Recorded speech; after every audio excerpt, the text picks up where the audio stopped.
What is up, everyone, and as always it's Lovenji here. Now, we're going to be taking on another optional mission today in helping Asga's Bloodfist fight at Axebite Pass.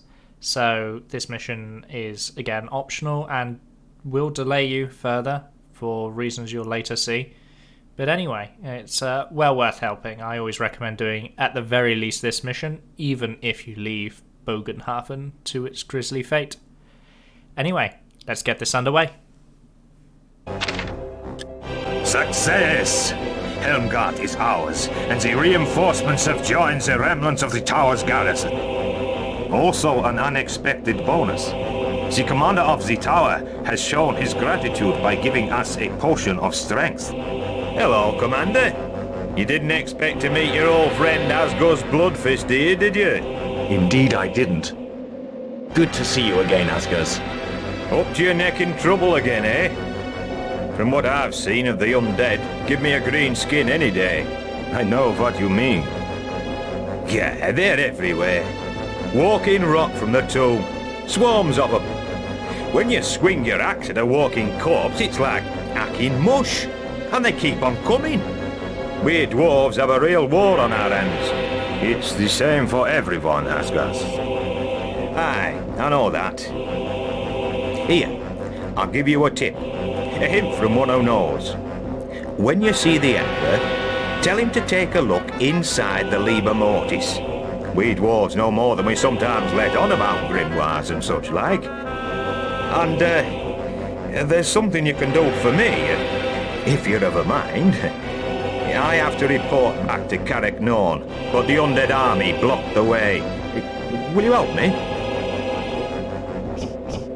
I'll help you, my friend.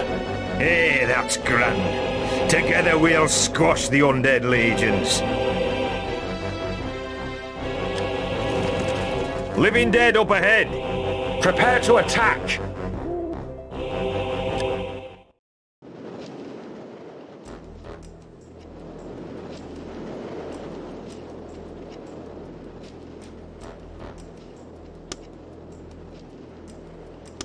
So this mission is a very interesting one. It features you basically making your way up a narrow, winding pass. Now, those of you with any sort of tactical inclination know Beware, already Bernard. just how This pass is narrow and ideal hellish for that ambush. is. Open fire! As Asgas reminds us. So the opening of the mission is largely the same as the opening to the last mission, unfortunately, just due to the nature of the layout of the map and the fact that we don't have very many units available to us still at this point in the game. We're going to bombard these skeleton archers with the cannon. Very important you put the cannon where I did, because it's just about the only place where the cannon is useful. As you can see, there's a huge mountain that basically divides the map into two and creates this very thin, narrow, winding path, which, when your cannon needs to be able to see where it's shooting, you don't get a lot of use out of it if you put it anywhere else. What we'll be doing is a very similar sort of setup. We'll be doing a bombardment, then a lure, then a cleanup. Cleanup in this phase is a lot more dangerous, just due to the nature of the enemies that are present on the field of battle this time around.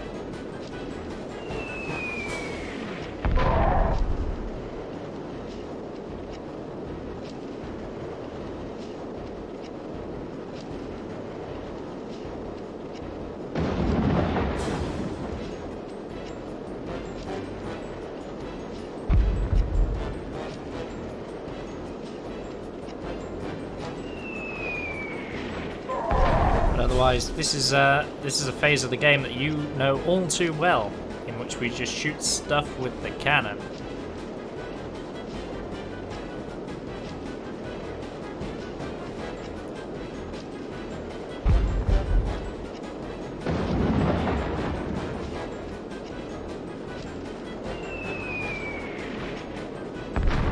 I wasn't doing it in this mission yet, but what you can do, and what I do in the later missions, is you can actually target the ground with your cannon, and I've found that this tends to increase the accuracy ground firing the cannon. I'm not doing it yet in this stage because I don't really discover that until about halfway through the game.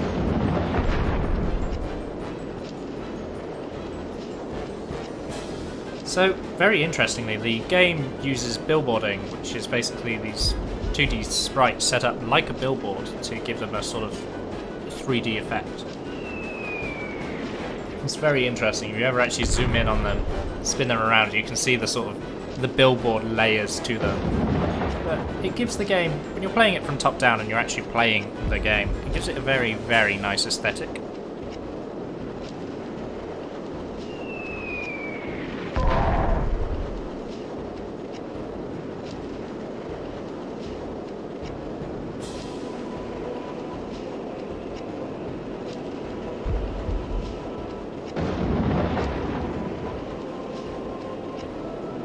Otherwise, we're still just missing archers.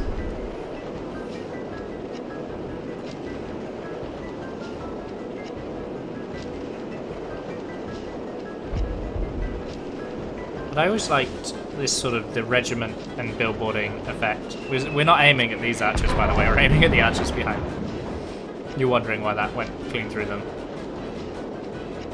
There you go.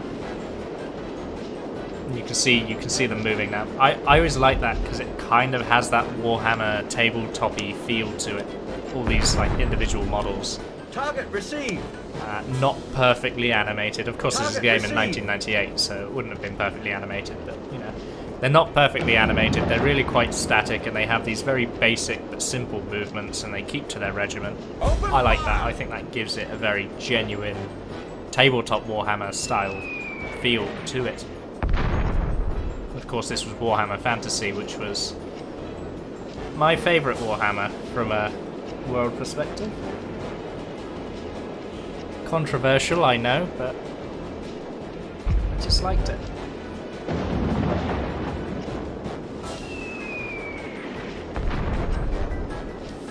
So it was actually this mission that I started to hit the wall on.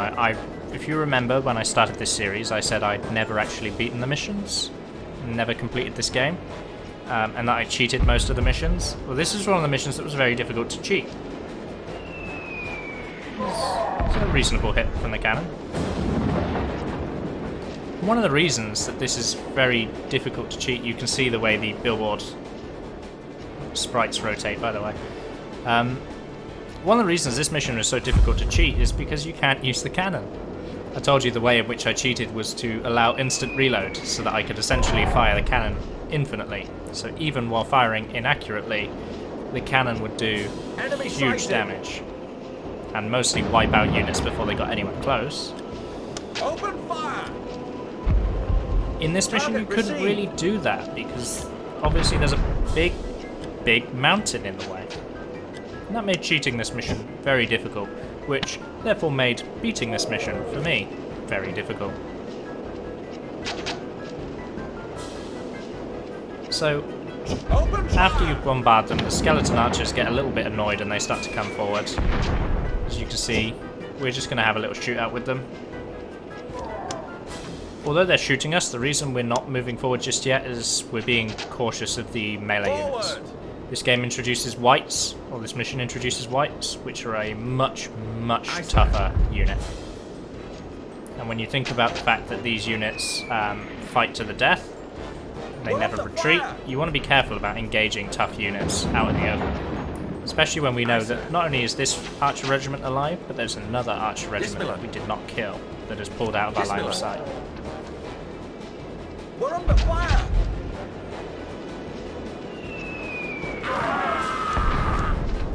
So we get the kill there.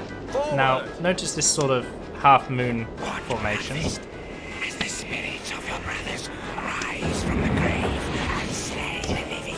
As with the mission before, you need to wait for the Necromancer's audio cue and then pull back with the cavalry.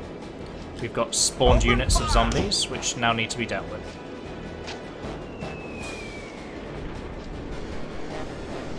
Yes, my lord. Enemy sighted! Charge! So I tried to get him. Yeah, the Necromancer starts to do teleporting raids now, so make sure you're using your Bright Mage's Dispel. I accidentally cast it on the... well, I say accidentally. I was expecting him to raid the dwarves, so I cast it on the dwarves. And then, of course, he defended himself when my cavalry charged him. Target received. Charge. Hold fire. So the zombies charge and get broken immediately. Dealing with zombies is pretty much procedural. We're going to do that every time we see zombies, more or less. Whittle them down, route the unit, and then let the coded feature of that unit take hold. Open fire. So the AI is not particularly great about controlling its spellcasters, and that's pretty much the only reason I think this game is beatable, because of the power in the spellcasters. Once it does its teleport raid for a lot of these missions, it starts to do this. Target lost. We just walk into range Lost. and then teleport Enemy away. sighted. But what that really does is he teleports away when he starts to take damage. So all he really does is walk into range of your ranged units, get shot, and teleport away. Which means eventually you're going to roll that dice and kill him. And that's all we're waiting for. We're just waiting for that one beautiful dice roll that's going to remove the Necromancer from the field of play.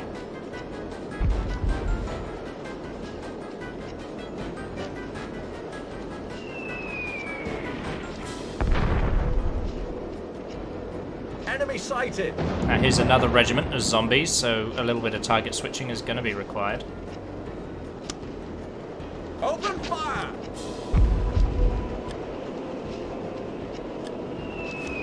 But I was kind of hoping. As you can see, the Necromancer is blocking the zombie unit. I've mentioned this before, that the models don't interact with one another particularly well. Sighted. So that was Dispel. Dispel protected us from the first one. Open fire. He then missed the second one. Open fire. I wasn't expecting him to teleport aggressively, or I responded better to that. And that's another zombie unit routed. So that's 3 zombie units that we routed without even having to fight. Our casualties so far have been, again, due to the Necromancer. Open fire.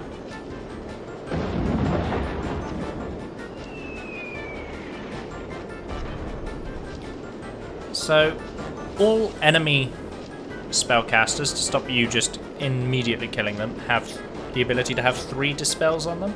As you can see, he's got 3 little things. It means he'll block 3 spellcasts. There's some really powerful magical items later on in the game that is the reason that that shield basically exists, therefore.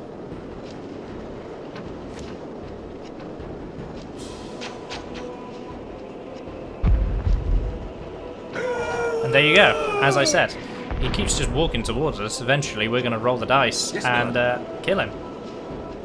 So that brings an end to the Necromancer. We now enter the luring phase. That was all just the bombardment phase. 3 zombies, 2 skelly archers, and a Necromancer. Forward. Enemy There they are. So you want to pull these back, and you want to get away from them. And you want to make sure that your ranged units are bombarding them, because they are a tough regiment, and they do not go down easily. Aye, sir. Open fire. So the spell I'm about to use here makes a small wall of flame appear. And it damages units that pass through it. As well as forcing the AI, if you cast it in front of them, they'll maneuver very awkwardly around it to try not to get hit by it. Yes, my lord. Forward. Halt. Halt. Hold fire. So I just barely managed to turn my cavalry around in time. Engage. Attack. So it really cannot be overstated how tough a unit these are. The fact that I am ordering everyone to deal with this unit is not an overreaction. They are a very resilient unit. Charge. Charge. So I'm trying to make sure we kill them and that we get a good coverage from all angles. Watch your A really nice random crossbow that hits my Grudgebringers for some reason.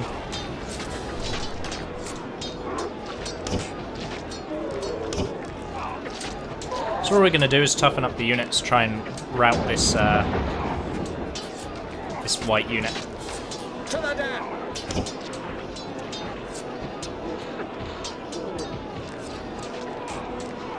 Crush them! To the death! Remember I said the zombie unit in Mission 3 had the Wights portrait? That was it there. Aye, sir. Forward!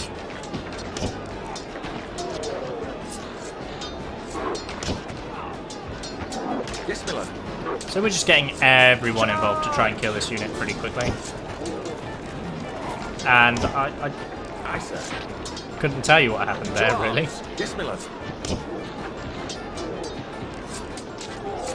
Charge!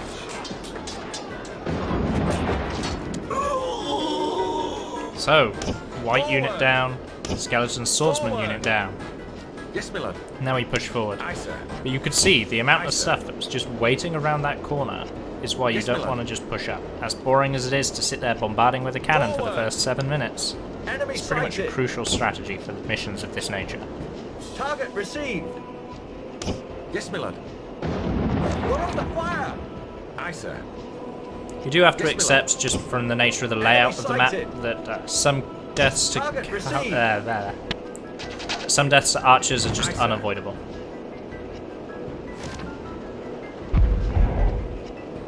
Charge! Another key feature of skeletons is they To the death! don't care about friendly fire, so they will fire into their own units while you're stuck in melee to whittle you Yes, down. Miller.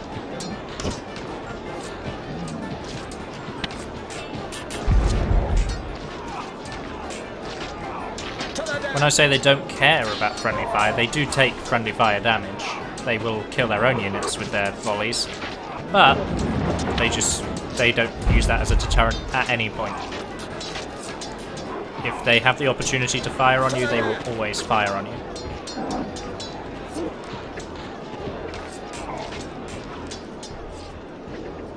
So with the melee units, we are now pushing up.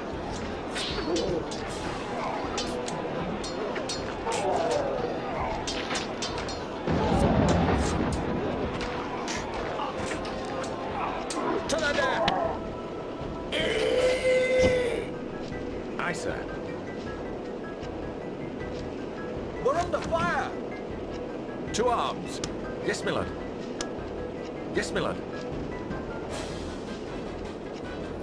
So Charge! it may seem like I'm being a bit weird, but there are units waiting around the other turn to ambush you again. So I'm being very cautious about how I engage those archers and where my units are positioned at the time I choose to engage those archers. To arms. Forward! Forward! There's some deviations between this and the PlayStation. Obviously the capacity of the PlayStation, lots of the missions were made easier. Lots of the regiments were taken out and the mission was simplified to some degree. This is an example of that. Attack! Yes, Miller. We're under fire! Aye, sir. Engage. So I'm keeping the cavalry free for a very important reason. Attack! Forward! Charge! We're under fire! Forward! To arms! Enemy And sighted. you can now see that reason in the north. We fear the enemy! Enemy So sighted. all undead units can inflict fear, which gives the units your units a chance to run away from them because they're afraid. It's another dice roll. Warhammer is a game of dice rolls, and that exists even in the video game. I protest, my lord. Yes, my lord. I protest, my lord. I protest, my lord, means I'm trying to give him an order that he physically cannot carry out. So telling him to move somewhere where he can't reach. We fear the enemy. Watch your fire. So we got a really good charge there. Lots of the swordsmen died. But unfortunately, we are now going to have to buff up our infantry because I couldn't get to those wights. Our infantry are in battle with archers and wights. It's very likely they're going to run away at some point. So I have to do what I can to keep them in the battle for as long as possible.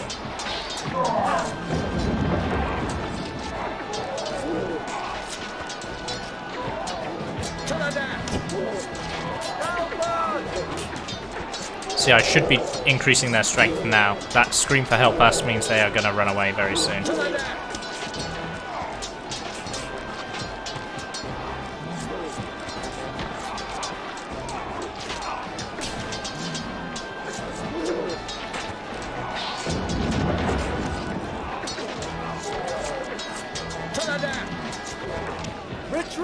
So I didn't do it quite in time, so they're going to retreat and take... Fortunately, we get to engage the Wights in just enough time that we can prevent major losses for the infantry. Yes, my lord. Charge! Aye, sir. Engage. As I've said before, when retreating units are colliding with another model, they take significantly more damage, so it's very important to interrupt the Wights before they absolutely decimated the Grudgebringer infantry. Enemy destroyed. Woohoo, loot! Which is obviously more important than helping the dwarves. I have it. Aye, sir. Charge! But otherwise, this is the last unit of the game. Our Grudgebringers with 9 choose to just leave the battle, which is fine because the battle's over. Units that flee the battle do not count as dead and you can use them in future missions. So we're not particularly worried. But you can see from that view the sort of layout of this map and why it can be such a difficult mission. Anyway, I'll be quiet and let the mission close out.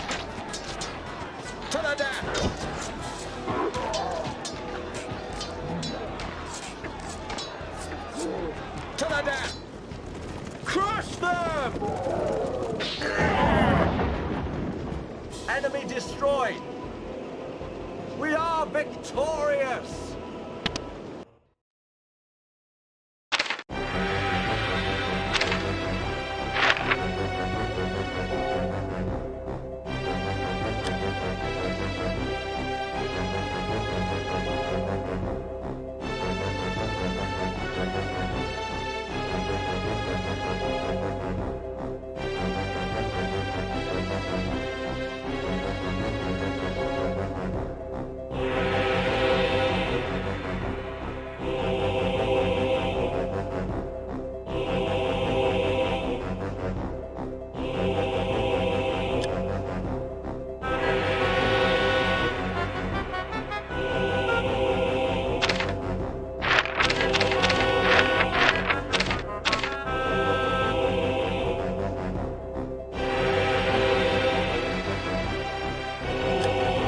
Well guys, that was the other bonus mission helping the dwarves at Axebite Pass.